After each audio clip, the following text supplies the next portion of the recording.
Is joyful giving possible in times of crisis? Medyo mahirap po itong katanungan, mga kapatid eh. Nasa panahon ka ng krisis, nai-experience mo ang krisis, na-experience mo ang malaking kagipitan, kaguluhan, pwede ka pa bang maging masaya? At sa kasayahan mo na yon, sa kagalakang yaon, ay pwede mo itong maging bahagi o rather maibahagi kahit na ang mga bagay na sabihin natin para naman sa iyo. Pwede mo ba itong maibahagi ng buong kagalakan sa ibang mga tao? Mga kapatid, yan po ang gusto nating pag-aralan. Is joyful giving possible in times of crisis? Pansinin po ninyo ang mga talatang ito. Join me in reading this. 2 Corinthians chapter 8, simula sa verse 1, sabi dito, Moreover, brethren, we make known to you the grace of God bestowed on the churches of Macedonia, that in a great trial of affliction, the abundance of their joy and their deep poverty abounded in the riches of their liberality. Grabe po ito, ha? Grace ng Diyos. Ibinuhos doon sa mga iglesia ng Macedonia. At sa gitna ng grabing pagsubok at grabing kapigatian, sumagana ang kanilang kagalakan. Grabe ito. Paano ito nangyari? Saan ang source nito? Sino ang source nito? At sa kanilang malalim na kahirapan. Meaning, hindi sila mga mayayamang mga tao. Malalim ang kanilang kahirapan, yet sumagana ang kanilang kagandahang loob. Nagbigay sila liberally. Yun ang ibig sabihin ng liberality. Abounded in the riches of their liberality. And sabi ng verse 3, For I bear witness that according to their ability, yes, and beyond their ability, they were freely willing, imploring us with much urgency that we should receive the gift and the fellowship of the ministering to the saints. Meron kasi ng problema sa Judea, nagkaroon ng tagutom doon at sina-challenge ni Apostol Pablo yung mga mananampalataya na pinag-pioneer niya ang mga churches doon. Sabi niya, itong mga taga-Macedonia, nagpupumilit pa. Sabi nila, gusto kami magbigay. Tanggapin niyo itong kaloob namin para ang mga mananampalataya doon sa Judea ay mabigyan ng kanilang mga pangangailangan. Sabi ni Pablo, I bear witness na ayon sa kanilang kakayahan at sobra pa sa kanilang kakayahan. Grabe po ito. Tinatawag natin ito parang sakripisyo, pero hindi po ito sakripisyo na parang mabigat sa kanilang kalooban. Hindi po. Ito po talaga ay talagang joyful giving. In fact, ang word pa dito, freely willing. Grabe, ano? Freely willing. Sila pa ang nagmamakaawa na ipaparticipate din sila sa ganitong gawain. Mga kapatid, this is more than human, I tell you. This is more than human. Ang attitude na ito ay hindi sa tao. Ang tao pwedeng gawin yon, pero merong reservation. Merong mga ibang motibo. Pero ito hindi. And then sabi ng verse 5 and 6, And not only as we had hoped, but they first gave themselves to the Lord, and then to us by the will of God. So we urge Titus that as he had begun, so he would also complete this grace in you as well. So nandun ang challenge. But as you abound in everything, in faith, in speech, in knowledge, and in all diligence, and in your love for us, see that you abound in this grace also. I speak not by commandment, but I am testing the sincerity of your love by the diligence of others. Pansinin po ninyo, hindi ito sila parang pinipilit, imaniobra ni Apostol Pablo. Hindi po. In fact, sila pa nga ang nagpupumilit. At sabi ni Pablo, hindi ito na parang utos ko sa inyo, but to prove the sincerity of your love. Grabe ito. Dahil ito, natutunan na nila They abound in everything, faith, speech, and knowledge. And then pagdating mo sa verse 9, this is now the foundation of this verse, of these verses, for you know the grace of our Lord Jesus Christ, that though he was rich, yet for your sakes he became poor, that you, through his poverty, might become rich. You know the grace of our Lord Jesus Christ. Anong ibig sabihin nito? Mental knowledge lang ba ito? No, it's not. It's an experiential knowledge. That's the Greek word ginosko. It's an experiential knowledge.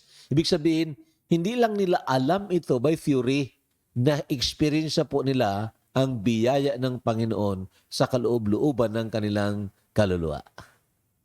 And so, tingnan natin ang context nito mga kapatid. Ito ang context. Paul, by the Spirit of God, was challenging the church in Corinth to participate in helping the poor Christians in Judea. He did this by testifying to them what God had done in the churches of Macedonia. So, itong mga taga-Corinto, mga kapatid, mga mayamang churches ito, being the metropolis. Mayaman na syudad yon. Pero itong mga taga-Macedonia, medyo mahihirap. Pero ito ngayon, ang ginamit ng Panginoon na maging ilustrasyon o halimbawa sa tinatawag joyful giving. Joyful giving. You know, ang galing talaga ng Panginoon, mga kapatid. Whenever He will teach us about virtues like generosity, ang ginagamit niya yung mga tao na salat sa ganitong mga bagay material. Halimbawa, kung naalala ninyo, yung balo. Yung balo baga, na nag-offer ng dalawang, kung sa atin ngayon, 2 centavos, 2 cents, nag-offer siya. Samantalang yung mga religious Pharisees nag-offer parang sako-sako pa ng mga pera. At medyo pinapatunog pa nila yon para mapansin sila ng tao.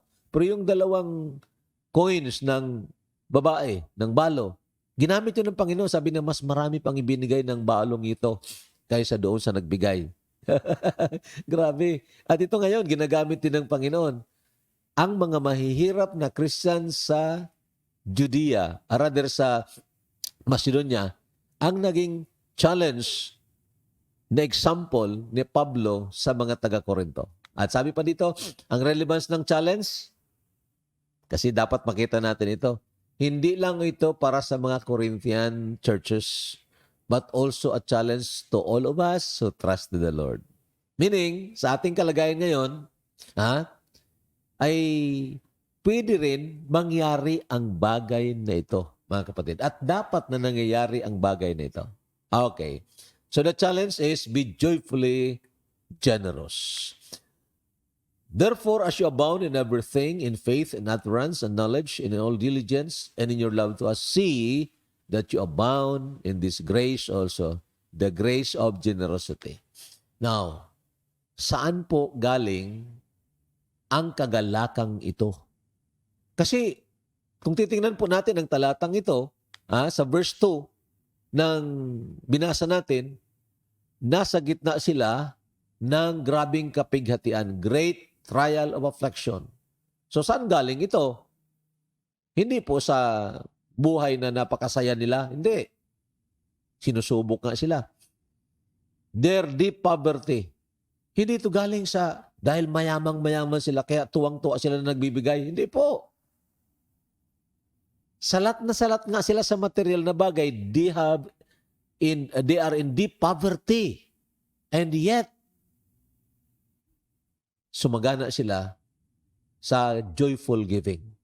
And when I say joyful giving, mga kapatid, hindi po ito nangahulugan na mula sa kanila ang material na yon. Hindi po. Hindi tayo ang giver. The only ultimate giver is God. We are only conduit of God's grace to others. So itong nakikita natin ngayon, not from material abundance, nor from a life of ease. Ang mga taong ito, mahihirap, dumaraan sa malaking pagsubok, pero lalo silang naging mga mapagbigay. Meaning they become generous And when they did that, they are doing it in gladness. So lessons we can get. Poverty and problems could not be a hindrance for being generous. So hindi po parang problema o kaya a hindrance na mahirap kasi ako hindi ako pwedeng magbigay Mga kapatid, alam niyo, I don't know, sana makatulong ito sa inyo pero we don't want to lift ourselves. In fact, last year po, 2019, binagyo po kami dito sa Sorsogon City. Tinamaan ng Sorsogon City. Ng tisoy. Grabe, tisoy yun Tisoy, pero binarahan kami ng gusto. Binaha kami. Maraming nasira na mga bagay at equipment namin sa school. Ngayon, nagpaplano kami noon na mag-Christmas program. Kasi December ngayon Ang mga bata, siyempre galak na galak sila, excited sila magkaroon ng Christmas program. But I proposed to them.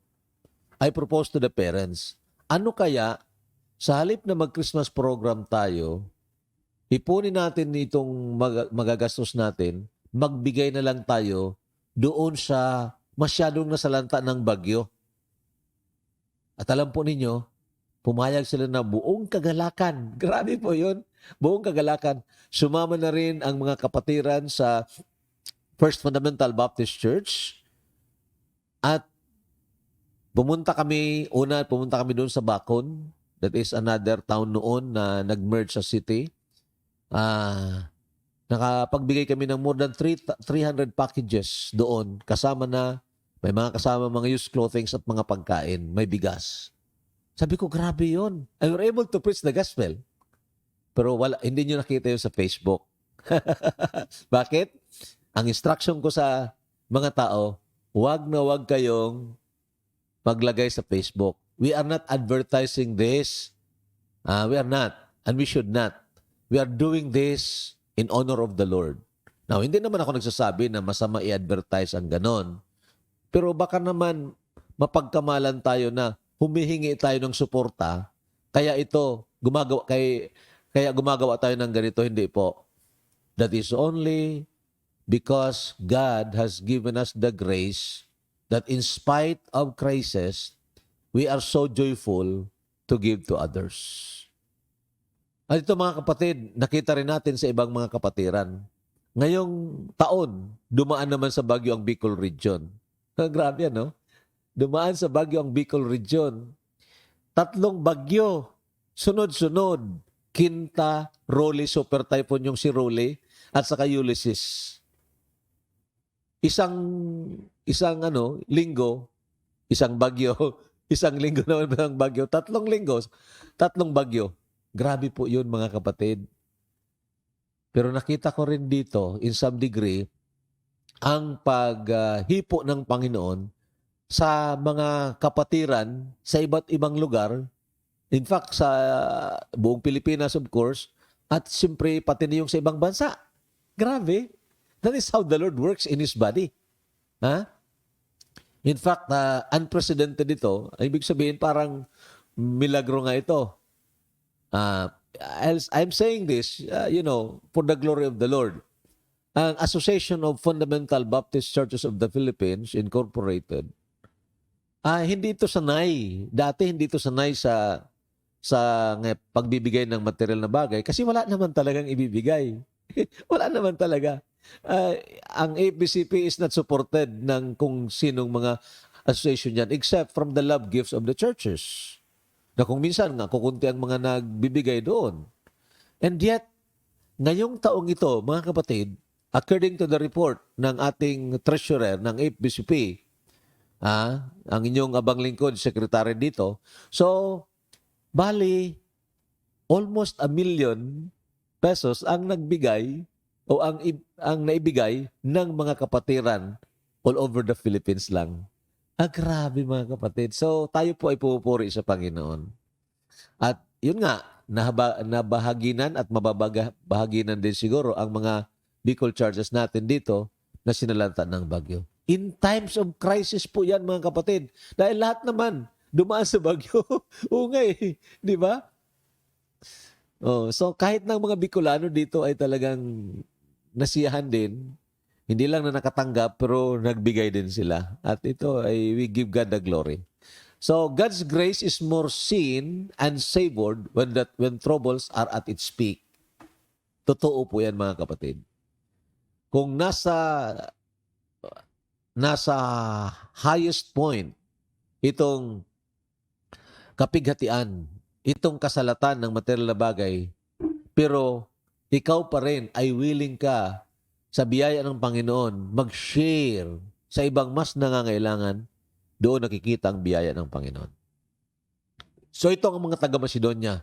So saan ang source? Sino ang source? The source is the God of grace. Yung binasa natin kanina. Sabi ng verse 1, moreover, brethren, we do you to wit of the grace of God. Mga kapatid dyan sa Corinto at sa iba't ibang lugar, gusto kong makita ninyo, malaman ninyo itong biyaya ng Diyos. Grace of God. So hindi tumula sa kanila. Biyaya, ibinigay lang ng Panginoon, the grace of generosity. And then, verse 9, itong binasa natin, for you know the grace of our Lord Jesus Christ. Alam nila ito, hindi lang by theory, alam nila ito by experience. Na bagamat mayaman ang Panginoong Jesucristo, nagpakababa siya. Para sa iyo at para sa akin, upang papagyamanin tayo ng Panginoon sa pamagitan ng kanyang kadukhaan. Anong klaseng kayamanan ito? Material ba ito? Ha? Should we expect material things from God always? At kung hindi dumating, parang magtatampo tayo sa Panginoon? Hindi po. Mayroong ibinibigay ang Panginoon sa atin sobra pa sa material na bagay na pwedeng magbigay sa atin ng kapuspusan, ng kagalakan. Dito dapat nakafocus ang ating mga spiritual na mga mata. Ano po yan? The God of all graces, He is rich in mercy and love. Oh, grabe. At tayo ay nakatikim niyan. Sabi ng Ephesians 2, 4 and 5, but God, who is rich in mercy. Grabe. Pag sinabi natin mayaman sa kahabagan ng Panginoon, unlimited po yan na habag niya. Hindi po yan mauubos. Kaya nga tayo na mga mananampalataya, hindi tayo dapat panghinaan ng loob kung tayo man ay kung minsan parang nagkakasala. Kung tayo man kung minsan ay pinanghihinaan o nanghihina, lumapit tayo sa God of mercy. He is rich in mercy because of His great love with which He loved us, even when we were dead in trespasses, made us alive together with Christ. By grace you have been saved. Dito dapat tayo nakafocus, mga kapatid at mga kaibigan, sa mayamang habag at mayamang pag-ibig ng Diyos. He is also rich in forgiving us freely. Hindi ba mas masaya ang taong pinapatawad at nagpapatawad? Ha? Ang taong hindi pinatawad, nako, pinanghihinaan siya ng loob, mayroon siyang guilty conscience, at saka maaari ngang mag-despair ang isang taong yon. Pero kung ikaw ay napatawad, puspos ka ng kagalakan. At dahil doon, pwede kang magpatawad sa kapwa mo. Sabi ng Ephesians, in whom we have redemption through His blood. Pakinggan po ninyan, we have, hindi po yan, we will have. We have redemption through His blood. The forgiveness of sins. According to the riches of His grace. Grabe. Hindi po ito pinatawad tayo ngayon, pagkatapos bukas kung nagkasala tayo, wala na ng kapatawaran. Hindi po. According to the riches of His grace, wherein He has abounded toward us in all wisdom and prudence. Dito tayo magdwell, mga kapatid, ang ating mga kaisipan. Dito magdwell. Ito na kayamanang ito na ibinigay sa atin ng Panginoon freely. Grace, love, mercy, redemption, forgiveness. Ha? Ito ang magpapasigla at magpapalakas ng ating loob at dahil doon, maaari tayong maging mga conduit of blessings ng Panginoon. Number 3 is rich in making us vessels of mercy. Ito nga, mayaman ang Panginoon na pwede tayong gawin katulad ng mga Macedonian Christians as vessels of His mercy. And that He might make known the riches of His glory on the vessels of mercy which He had afore prepared unto glory. Hindi lang yung mga taong babahaginan ng Ebanghelyo, ng mabuting balita, kundi pati yung mga taong dadaanan, conduit nitong good news. Mayaman ang Panginoon dyan na tayo maging daluyan ng pagpapala para sa iba. Mga kapatid, ito pong tandaan ninyo, hindi kailanman magkukulang ang Panginoon sa ganitong mga kayamanan, lalo na kayamanan spiritual. Okay? So anong response ngayon ng mga tunay na nakakita, tunay na naka-experiensya nitong biyaya ng Diyos? Katulad ng mga Macedonian Christians, anong response po nila? Na dapat ganun din ang response po natin. The first response is giving up the self-centered life in exchange for a Christ-centered life. Anong ibig sabihin nito? Medyo malalim po ito. Pero ito pa mga kapatid, halos paulit-ulit na rin binanggit natin yon. Kung tayo po ay tunay na nanampalataya sa Panginoong Jesucristo, hindi lang po na namatay si Jesus Christ para sa ating kasalanan, and that was substitution, nangyari na po yun. Tayo rin ay namatay kasama ng Panginoon. Grabe po yan. That is identification. Our old man is crucified with Him. Napako na rin ang datihang pagkatao kasama ng Panginoong Jesucristo. So itong buhay na sinasabi natin self, itong self na ito, patay na ito. Hindi na tayo dapat mamuhay na tayo ang bida. Ang ating kagustuhan ang masusunod, hindi na po. Isuko natin ito dahil ito nga ay patay na, and then we avail of the mercy and the grace of God by the Spirit of God para palitan tayo ng Christ-centered life. Kaya nga sabi ni Pablo, kung naalala ninyo, Galatians 2:20, I am crucified with Christ. Hindi niya sinasabi, I was crucified with Christ. He is looking forward, rather he is seeing it na nangyari noon at patuloy na nangyari ngayon. I die daily, sabi nga niya. I am crucified with Christ, however I live. Yet not I, hindi na yung old self, but Christ who lives in me. And the life that I now live in the flesh, I live by the faith in the Son of God who loved me and gave Himself for me. Napakasarap po ng talata na yun kung maintindihan po ito ng ating mga puso. Okay po? And then of course, itong mga taga-Macedonia, tingnan po ninyo ito, ang patutuo ni Apostol Pablo patungkol sa kanila. And this they did, not as we hope, but first gave their own selves to the Lord and unto us by the will of God. Yan ang nangyari. Ay binigyan nila ang sarili nila sa Panginoon. Kaya ito, they were able to live a Christ-centered life. So ang epekto nito, they overcome the fear of losing things. Hindi sila natakot na mawalan dahil wala naman talaga sila. Nang dumating sila sa libutang ito, wala naman tayong dala. Aalis tayo dito, wala tayong madadala. So may isang example ako dito, ang ginamit ng Panginoon sa mga mananampalataya o sa mga apostol nang inuutusan ito sila para magpahayag ng salita ng Diyos. Ang una is a comfort. Ang pangalawa is a command. Sabi dito, fear not little flock. Huwag kayong matakot. For it is your Father's good pleasure to give you the kingdom. And then utos, sell that you have and give alms. Naku, ibenta ko ang sarili ko, ang mga pag-aari ko at ibigay ko limos ko sa mga tao. Provide yourselves bags which wax not old, a treasure in the heavens that fails not, where no thief approaches neither moth corrupts. Ano ang ibig sabihin nito? Sinasabi na itong mga apostol, huwag kayong matakot na ipahayag ninyong itong ebanghelyo kahit na at the cost of your life o mawalan man kayo ng material na mga bagay. Bakit? It is your Father's pleasure to give you the kingdom. O nga, bakit ka matatakot na mawalan ng material na mga bagay kahit ng anang buhay na nandoon, hawak ng Panginoon ang buhay mo at ang Panginoon ay nangako to give you the kingdom.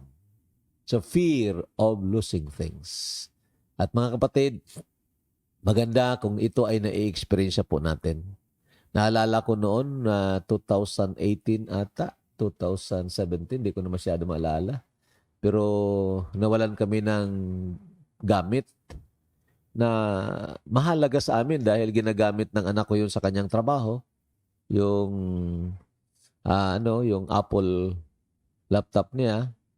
Nawalan kami ng ang bagong-bagong desktop na binigay sa akin ng aking anak. Hindi pa nga nababayaran dahil yun, installment, Toshiba. Nawala. Ninakaw sa amin sa madaling istorya. Pinasok kami ng magnanakaw. Of course, sa primero, siyempre parang magagalit ka rin. Pero later on, dahil nakita namin na talagang hindi na rin yun maibabalik, bagamat may mga lead na sana kami, pero yun, binigyan kami ng Panginoon not to lose or not to fear the loss of things. Anyway, the Lord has provided for us better things than that. Okay. So, they were freed from the bondage of covetousness, being enamored by the magnanimous love of God. Grabe ito. Nakasulat ito, kaya pwede yung balik-balikan at pagbulay-bulayan eh. Ang ibig sabihin nito mga kapatid, tayo po by nature, mga sakim po tayo. Natatali po tayo dito sa kasakiman. Tayo po ay by nature lovers of self and lovers of things. Pero pag tayo po ay nabighani ng dakilang pag-ibig ng Panginoon, na-experience po natin na inibig tayo ng Panginoon kahit hindi tayo karapat-dapat, tayo po ay napapalaya dito sa kasakiman. Kapatid, dapat malaya tayo dyan. Hindi na parang sa amin dito sa Bicol, malibong ang payo, kunduro. Hindi po ganyan. Medyo magulo ang ulo pag nawalan ng pera. Hindi. So, that is kung ang puso natin ay nabibighani palagi ng pag-ibig ng Panginoon. Okay? So, that's the key. By faith, they were ready to trade in the good for the best. Oo nga, ito material, good ito. Kailangan din natin ito. We can enjoy this, sabi ng Bible. Pero, what is the best? Yung may-ari ng material. Riches are good, but the God of riches is eternally better. Tandaan po ninyo yan. Kung ang Panginoon ay talagang nasa buhay natin, nasa puso natin, at siya ay gusto nating bigyan ng kapurihan, walang hindrance po yun. It doesn't matter kung anong kalagayan natin. The Lord could enable us. Okay? So, tingnan natin paano ito nagiging posible. Ito po, naging posible ito by faith on the God who loves us unto the end. Hindi ito sa ating sariling determinasyon o kalakasan. Dahil kahit na nga tayo ay nanampalataya na sa Panginoon at ang ating buhay ay identified na napako sa Panginoon, pag hindi po tayo magpasakop sa Panginoon, pag hindi po tayo magtiwala sa magagawa ng Banal na Espiritu sa ating buhay, babalik at babalik pa rin yung kasakiman. And that's the reason we need to learn to trust the Lord. It is by faith, hindi po sa magitan ng ating sariling kalakasan na nagagawa po natin ito. Alam niyo kung magawa natin at kahit na ng ibang tao, ang mga actions na ito na magbigay, magbigay, magbigay. Pero hindi naman ito nagmumula sa biyaya ng Panginoon. Maaring magawa nilang aksyon, hindi po naluluwalhati ang Panginoon doon at hindi maging pagpapala yon. Tandaan po ninyo, ha? Sabi ng Panginoon, trust not in your own selves. Lean not unto your own understanding. So it is by faith on the God who loves us unto the end. So example tayo dito, life of Moses.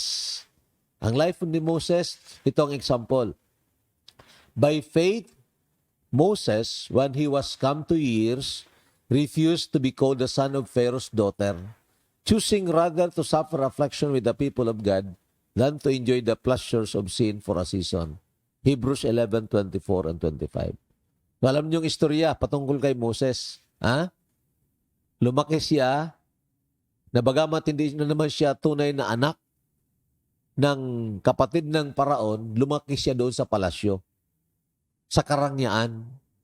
Subalit nang siya na ay lumaki, medyo he come to years, alam na niya, hindi pala siya Egyptian. He was a Hebrew Israelite. So ngayon, nang pinagpapili na siya kung saan siya papanig, doon sa Egyptian, nandoon ang kayamanan. Grabe, maraming kayamanan doon. Ang Egypt noon, world power. O kung dito sa mga alipin ng mga Hebrew Israelites. Si Moses, dahil nakatuon ang kanyang puso sa Diyos at sa magagawa ng Diyos at sa puturo na gagawin ng Diyos, pinili niya kahit na magtiis, kahit na alipin lang na pinagpapahirapan nitong mga Egyptian, he identified himself with the people of God. Nakita po ninyo yan? Choosing rather to suffer affliction with the people of God than to enjoy the pleasures of sin for a season. Oo nga, maraming kayamanan doon sa palasyo ng Egypto. Pero marami rin doon ang kasalanan. Dito na lang ako, kahit na alipin, pero malapit sa Diyos. Mga kapatid, dapat ganun palagi ang naging desisyon natin. At sabi nito sa verse 26, esteeming the reproach of Christ greater riches than the treasures in Egypt. Ginamit niya yung assessment skill niya. Sabi na ito, titimbang-timbangin ko. Ang kayamanan sa Egypto, grabe ito. Pero itimbangin ko sa reproach pa lang. Hindi pa yung sa blessing, yung pagtuya pa lang, tinuya ka dahil kay Kristo. Mas mabigat pa.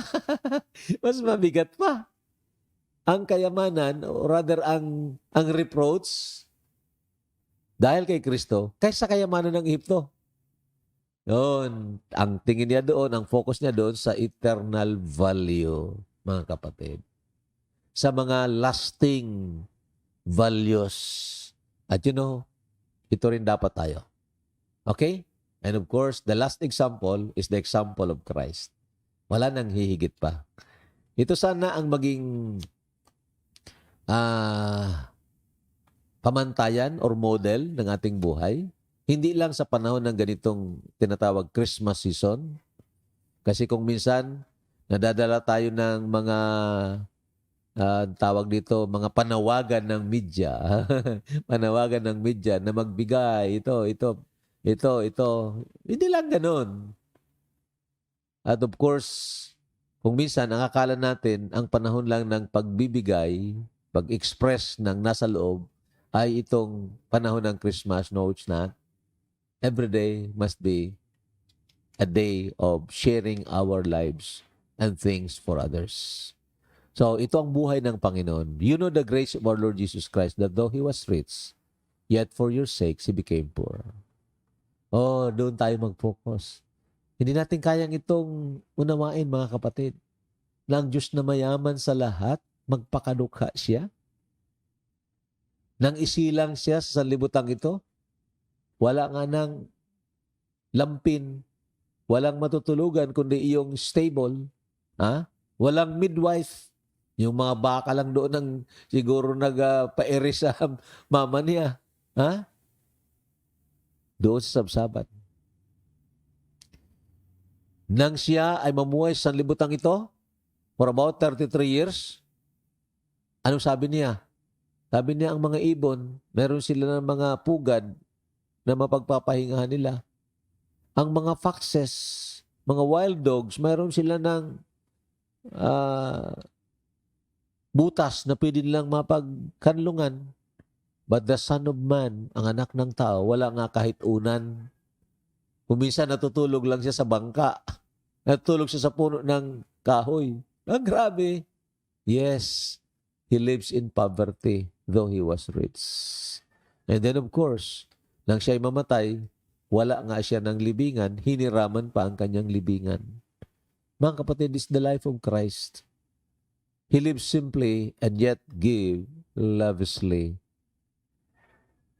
Mga kapatid, sana matutunan ko rin ang buhay na ganito. Sana matutunan ko rin.